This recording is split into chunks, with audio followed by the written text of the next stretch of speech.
disabled get substandard medical care? My father was a naval aviator during World War II, and he was a pilot in the Pacific. He came home after World War II. He went to work in the family insurance business. And when I was in junior high school, he was diagnosed with having leukemia. I saw him quickly become familiar with how the disabled are treated. And as an attorney who has devoted my entire practice to representing the disabled, I've also become, unfortunately, familiar with how the disabled can be treated by the medical community. Now, a lot of my dear friends are physicians. They are compassionate, they are caring, they are supportive, but unfortunately, not all are. A recent study by Dr. Lisa Izzoni, who is a professor of medicine at Harvard, confirmed the experience that many of my clients had, my father had, and what I see in my practice. Substandard care, the lack of respect, and the lack of accessibility are common complaints that I hear.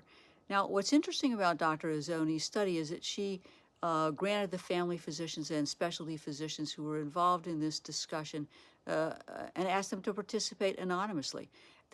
She asked them what they really thought when a patient arrived who had a disability, arrived in their office for treatment. And at first they were guarded, and ultimately during these Zooms meetings, they became more candid. Now, what's amazing about this is Dr. Izzoni was conducting these Zoom calls from the waist up. She was actually sitting in a wheelchair because she's wheelchair bound as a result of MS. And what we found out is that many physicians don't have the equipment in their offices to deal with the disabled, so they don't have wheelchair accessibility. They don't have scales that can accommodate them. They don't have an examining table that goes up and down. They may not even have a Hoyer lift that could move a patient. And worse yet, the physicians who participated in the study complained that they didn't have enough time to deal with a disabled patient because they took up too much time. Now, as a result, some doctors' offices wouldn't even set up an appointment for a disabled individual if they learn in the course of scheduling the appointment that the person was disabled. They even went so far as to cancel appointments or encourage them to go find another provider. So it was the lack of accessibility, substandard care, and the lack of respect. It may be shocking to some, but it certainly, unfortunately, isn't shocking to those who represent disabled Americans.